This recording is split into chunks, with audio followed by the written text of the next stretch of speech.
Бардык өлкөлөрдө өлкөнүн аты зат атооч менен берилет.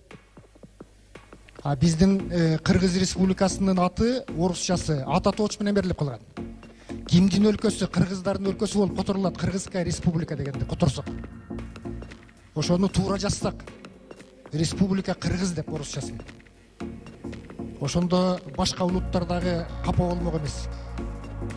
Кыргызская республикасы жалаңда кыргыздардын өлкөсү деп ойлоп калышат. Республика кыргыз деп койсок, бул бардык улуттарды консолидация кылган бир өлкө экен деп түшүнүп калышат. Кандай өлкөнүн аталышы боюнча Кыргыз эл республикасы деген аталышты сунуштайбыз. Себеби элдик бийлик кирип атканына байланыштуу аталышында эле эл деген сөз туруш керек. Кыргыз эл республикасы, Кытай эл республикасы дегенде эле. Молдалардын чоң жамааты чакырып, мындай дубай салам айтты сиздерге. Светтик деген сөздү алып таштагыла деп.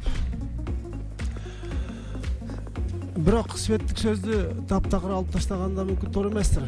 Бирок мен светтик деген сөздүн ордуна алдыңкы илимге жана маданиятка негизделген мамлекет деген формулировканы киргизсек дейм.